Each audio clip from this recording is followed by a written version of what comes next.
बड़ी खबर आई गाजा से। खबर है कि इजरायल की सेना ने वहां हमले का दूसरा चरण शुरू कर दिया, जिसके बाद इजरायल के सैनिकों और टैंकों ने उत्तरी गाजा में घुसकर हमास के अहम ठिकानों पर कहर बरपाना शुरू कर दिया। खबर के मुताबिक वहां शरणार्थी कैंपों में ऑपरेशन चलाए जा रहे हैं, क्योंकि इजरायल का आरोप है कि हमास वहां रहने वाले लोगों को ढाल की तरह इस्तेमाल कर रहा है। इसीलिए इजरायल की सेना ने वहां छुपे हमास के लड़ाकों को ढूंढ कर उनका सफाया करना शुरू कर दिया।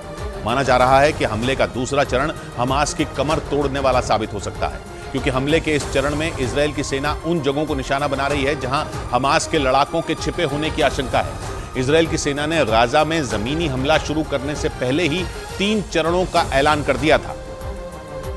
और पहले चरण में इजरायल ने हवाई हमलों और ग्राउंड ऑपरेशन के जरिए दक्षिणी इजरायल से लगने वाली उत्तरी गाजा की सीमा में हमास के ठिकानों पर हमले किए, क्योंकि वहां मौजूद हमास के ठिकानों को वो कवच माना जा रहा था जिसे तोड़े बिना इजरायली सेना के लिए गाजा में घुसना खतरे से खाली नहीं था। इसीलिए पहले चरण में इजरायल ने उत्तरी गाजा की सीमा पर मौजूद हमास के एक ठिकाने को चुन चुन कर तबाह किया। दावा किया गया कि इसके बाद बड़े पैमाने पर हमास के लड़ाके वहां से भाग निकले और वो शरणार्थी कैंपों और आबादी वाले इलाकों में छिप गए, जिन्हें खत्म करने के लिए इजरायल की सेना ने गाजा में हमले के दूसरे चरण की शुरुआत कर दी।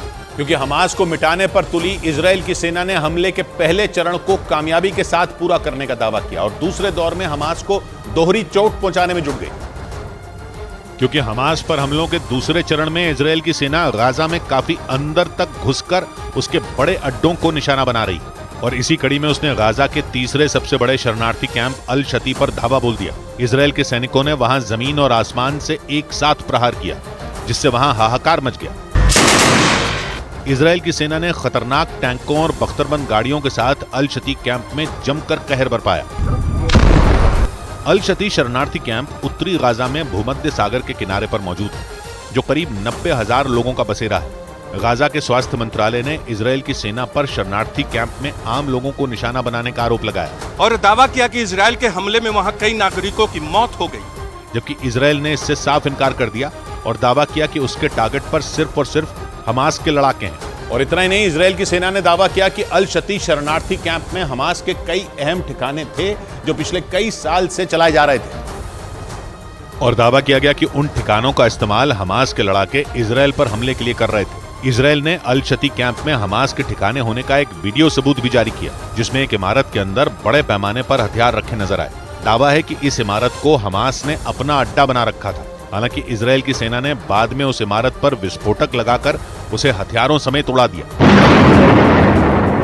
इजरायल की सेना ने अल शती शरणार्थी कैंप को घेरकर वहां जबरदस्त बमबारी कर दी। इस दौरान इजरायल के पैदल सैनिक वहां इमारतों में हमास के लड़ाकों को ढूंढ कर मौत के घाट उतारते नजर आए।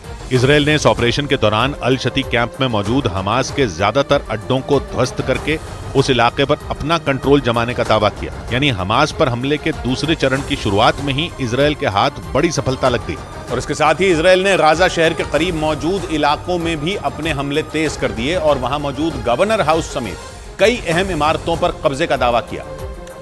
जबकि एक रोज पहले ही इजरायल की सेना ने हमास की संसद पर भी कब्जा कर लिया था, जिसकी एक तस्वीर जारी की गई थी और दावा किया गया कि इजरायली सैनिकों ने गाजा में हमास की संसद पर कब्जा कर लिया। तस्वीर में इजरायल के सैनिक संसद में बैठे नजर आए थे और इसके एक दिन बाद ही इजरायल ने हमास को दूसरा बड़ा झटका दे दिया, क्योंकि दावा किया गया कि इजरायली सैनिकों ने गाजा में गवर्नर हाउस को भी अपने कब्जे में ले लिया। ये हमास के लिए बड़ी चोट मानी जा रही है। ऐसा इसलिए क्योंकि गवर्नर हाउस में ही हमास के खुफिया विभाग का दफ्तर होने का दावा किया जाता है। और तो और दावा है कि 7 अक्टूबर को इजरायल पर हमास ने जो खौफनाक हमला किया था, उसकी सारी प्लानिंग यहीं तैयार की गई थी, जिसका बदला लेने के लिए इजरायल हमास को जड़ से मिटाने में जुटा है। हालांकि हमास भी इजरायल पर पलटवार का कोई मौका नहीं छोड़ रहा। हमास के लड़ाकों ने एक बार फिर दक्षिणी इजरायल के इलाकों में रॉकेट बरसा दिए, जिसकी वजह से वहां कई मकानों को भारी नुकसान पहुंचा। दक्षिणी इजरायल का किबुत्ज किसुफिम 7 अक्टूबर से ही हमास के निशाने पर रहा है। जंग के पहले दिन हमास के लड़ाकों ने वहां 14 लोगों की हत्या कर दी थी। करीब 400 की आबादी वाला किबुत्ज किसुफिम पूर्वी गाजा की सीमा के बेहद करीब है। दावा किया गया कि गाजा से रॉकेट दागे जाने के बाद वहां लोगों के पास छिपने के लिए सिर्फ 3 सेकंड होते हैं, इसलिए हमास के लड़ाके इस इलाके को आसानी से निशाना बना पाते हैं, जिसकी वजह से वहां रहने वाले लोगों पर हर वक्त मौत मंडराती रहती है। हमास के हमलों में इस गांव के कई घर तहस नहस हो चुके हैं। खिड़कियों के हाल देख सकते, दरिंचियों के हाल देख सकते हैं किस तरह से जल के उखड़ गए हैं। किबुत्ज किसुफिम इजराइल के उन इलाकों में एक है जहां सबसे ज्यादा खतरा है, इसीलिए इजराइल की सेना ने इस इलाके में डेरा डाल रखा है। हालांकि हमास सिर्फ गाजा के पास वाले इजराइल के इलाकों पर ही हमले नहीं बोल रहा, बल्कि उसके निशाने पर गाजा से कई किलोमीटर दूर के शहर भी हैं। और इसी कड़ी में हमास के लड़ाकों ने इजराइल के तेल अवीव को रॉकेट हमलों से दहला दिया, जिसकी वजह से वहां दहशत फैल गई। लोग जान बचाने के लिए इधर उधर भागते नजर आए। जिस मकान पर रॉकेट गिरा उसकी दीवारें मलबे में तब्दील हो गई। इजराइल के मीडिया के मुताबिक इस हमले में एक महिला समेत 2 लोग बुरी तरह घायल हो गए, जिन्हें बाद में इलाज के लिए अस्पताल में भर्ती करवा दिया गया। गाजा से करीब 70 किलोमीटर दूर मौजूद इजराइल का तेल अवीव शहर जंग के पहले दिन से हमास के निशाने पर रहा है। 7 अक्टूबर को हुए खौफनाक हमले के दौरान यहाँ 150 से ज्यादा रॉकेट दागे गए थे, जिसके बाद से ही इजराइल की सेना गाजा में हमास के ठिकानों को मिट्टी में मिलाने में जुटी है।